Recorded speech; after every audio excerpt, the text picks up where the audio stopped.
I'm Aita, head coach at Juggernaut Training Systems. This is going to be a talk on my experience through the Bulgarian training system.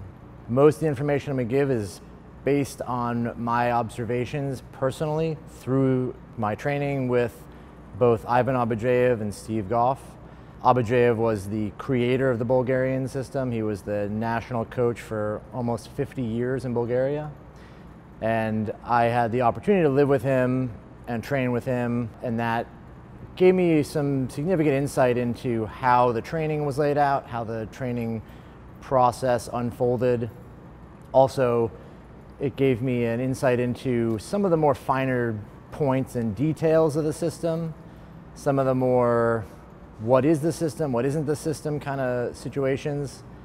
It was really like an immersive experience that allowed me access to questions and get answers from him. A lot of the information I have came firsthand from Abadjiev, and I experienced firsthand when I did it. I'll kind of start with how Abadjiev became Abadjiev, or became the man he was, became the creator of this system. As I understand, he was a coach like hundreds of other coaches in Bulgaria, but that was training under the Soviet system. So the Soviet Union had a huge sports system. They disseminated information to all the coaches. They all kind of followed a standardized form of training. He came from that background, so he was doing that kind of system.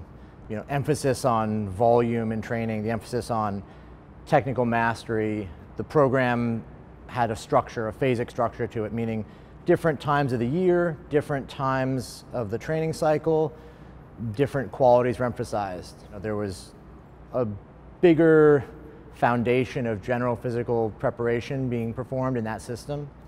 Abadjiev was coaching this, and he'd done this for years.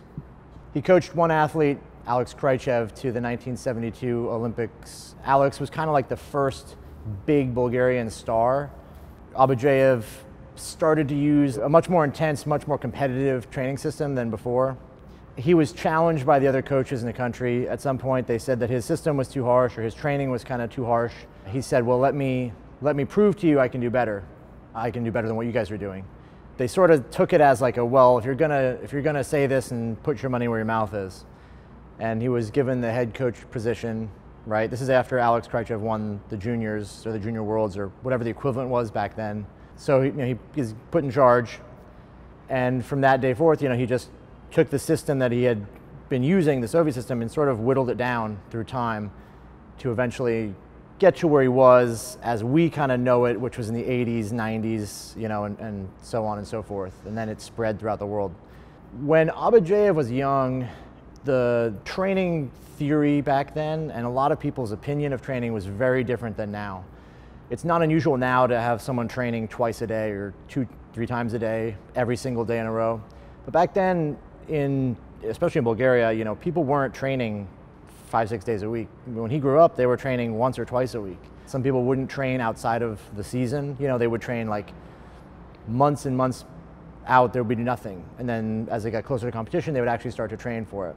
As a young man, he sort of started to take it on himself to do more and more training, train every day, push and push and push, and do a lot more volume and a lot more stuff on his own as a young man. So I think a lot of that personality and stuff came with him into his modification of the Soviet system. Him having done all that stuff as a young man gave him the sort of foundation for building the system with Alex. Fast forward, he gets the coaching position in the national team and starts building lifters and starts coaching lifters. He was being fed a lot of high-level lifters at that time. He wasn't really taking a guy from nothing and building him up to some humongous guy. He was taking guys that were decent national level guys and building them to, Olympic and world champions and whatnot. The biggest differences here between the Bulgarian system and the Soviet system are, in the Soviet system, like we talked about, there's a phasic structure to the training. It's planned out. There's not a lot of 90% plus lifts done in the system. There's a limit on that. There's a distribution of training loads across all intensities. An emphasis on technical mastery and a large use of many different exercises to accomplish that. There's a bigger emphasis on multiple repetition sets. So doing sets of 2, 3, 4, 5 are very common in that system. In the Bulgarian system, Abadjiev essentially went the other way. So after years and years of coaching people and driving the volume of training up extremely high, he reduced the number of lifts done outside of the 90 and 100% range. He reduced the number of exercises done. They found that snatch, clean and jerk, and front squat were the 3 primary exercises they would do in the whole system. The system itself revolved around competition. So a tremendous amount of energy went into being competitive. There was at least a control practice, meaning a practice that mimics a competition, once a week. And this is essentially year long. Maybe there's times where there's camps that they would eliminate a few weeks in training, and then they'd come back to a camp, there'd be a little break. But for the most part, year-long competitive training. They would attend a significant number of competitions a year also, somewhere in the range of 12 plus. So this is like once a month, they're doing competitions. Every week, they're training at near maximum intensity. The training system is based around competitions, based around attending competitions and mimicking competition settings. So we've shifted the training emphasis or the distribution of training as far to the most specific side of training as possible. He has cut away any kind of form of deloading or any reduction in training intensity or volume, all in exchange for the absolute limit of intensity and the absolute closest you can get to a competition setting.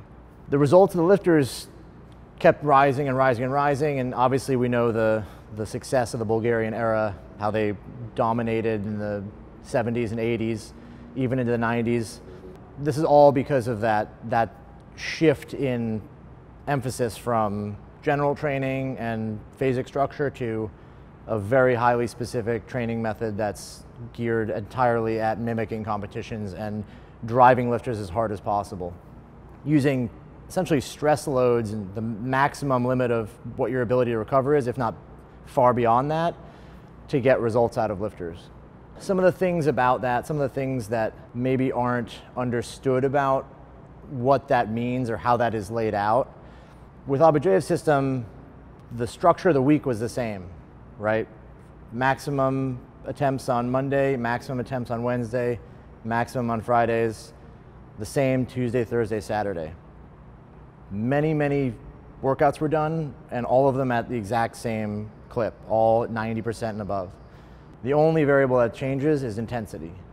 There's only a change in intensity as you get closer to competitions, and that's even a small intensity change because you're already training at near maximum levels from 40 days out.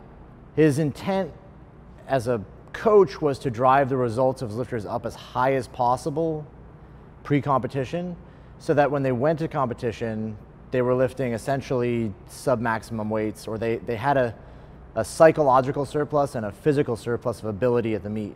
If they had done a 222 clean and jerk in training, and they only needed 215 or 212 to win the competition, that was an advantage in his mind. His coaching style was to bring people up to a level that was so great that they were basically walking into competitions and winning. A couple of things that I think get misunderstood with the system. The idea that there's a training maximum, that people would come into the gym and work up to a maximum attempt, whatever was the most they could do that day. If your best snatch is 100 kilos and you work up to 80 and that feels tough, or your technique breaks down, that's not how Abadjiev coached the system. That's not how he pushed people through. Everything was based on absolutes. Your absolute best result in the competition was what you based numbers on. If you came into the gym and he asked for maximum snatch, you worked up to 100 kilos if that was your best. And the goal was to exceed that. And this is where I think things get kind of lost, in that the Bulgarian system is not a train by how you feel. It's a brute force sort of driving yourself forward as much as possible. What I experienced was more that how you feel is irrelevant. It doesn't really matter how you feel. It only matters that you're accomplishing the total workload and that you're pushing the results as far and as hard as possible. There was a big resistance to any repetitions, any sets that exceeded 1 repetition. Almost never did we take anything more than a single. And there was a lot of resistance from Abadjiev if you tried or you asked or you wanted to do more reps. There was never a single time in warm-ups when you're squatting where we would take more than one rep. You wouldn't do 5 or 6 reps with a light weight. You just did singles. The goal was to go from your lightest warm-ups, the barbell with 50 kilos, all the way to your maximum, whatever, 250 kilos in the squat, with as few repetitions as possible. Only maximum attempts, only single repetitions. And this was pervasive around the entire system. The way he saw it was the repetitions build a different kind of structure in the body, right? He believed that doing doubles and triples and 5s and whatnot wasn't specific enough to weightlifting. He completely eliminated this and was adamant that none of that ever happened in the training system. So there is no, like, in the Bulgarian system, in the truest sense, there's no working up to a max triple for the day or a max set of 5 or any repetitions. The down sets, drop sets in the squats were never above 2 reps that I remember.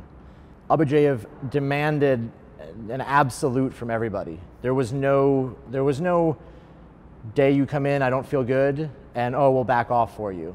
Everything was an absolute. You're either training to maximum or you don't want to train very hard. And so he has no time for you. You have to imagine too, the system is built around lifters that are coming from a very different place than someone who comes in as a hobbyist, right? You're trying to get to the next level in Bulgarian weightlifting. Your goal is to win the Olympics. Your goal is to make money at this. You're getting paid. That's where that stuff becomes more acceptable. If Abadjiev says you have to snatch 170 kilos today, then you have no choices. You just have to figure out how to do it. What people kind of take from it and change around that I see a lot is this acceptance that doing a little bit less or making a day a little bit easier is okay, because in the long run you're gonna have, you're gonna need the rest and recover for the next day. But that was nothing like Abadjiev, at least administered to us or to myself. There's no giving to the lifters. They just have to do the work, and if they don't do the work, they're not trying hard enough. Almost every workout was taken to an absolute failure. Missing weights in training was completely acceptable. A big difference between his system and his structure of training and a more traditional Soviet structure was technique was not emphasized a lot. Your technique was sort of whatever you had developed as a lifter going through the system. So if you're a kid in Bulgaria and you start training and you're young and you start to get better, you get pushed by coaches, they teach you how to lift, then you get put to the national team. That was just that. And it doesn't mean everybody was a perfect lifter. A lot of the lifters were very rough and did things incorrectly, and there was very little energy and focus devoted to changing someone's lifting technique. The sole driving factor behind it was hitting bigger numbers, making progress on the lifts, driving all of the numbers and the intensity up as much as possible. The Russian lifters at the time competing against Abadjiev didn't take maximum attempts in the clean and jerk nearly as often as the Bulgarians did. Abadjiev obviously saw that as a weakness in their system, and that his was stronger because they were training much, much harder, much heavier. The other side of this coin is injuries, right? When you're training at that intensity, you're training at that level with less emphasis on technical skills, injuries are certainly much more prone to occur. It doesn't mean that it's a far worse system because there's more injuries, it's just a much more aggressive style. He took a lot of younger lifters and disseminated this information to his coaches and the coaches under him to start training lifters much more specifically from a younger age. And they progressed, accordingly. Obviously, he had a fantastic reign as the head coach of Bulgaria. If anyone's interested in more information on the Bulgarian system or has specific questions about its applications, ask in the comment section below. Look out for future videos on the Bulgarian method and my experience with Abadjiev.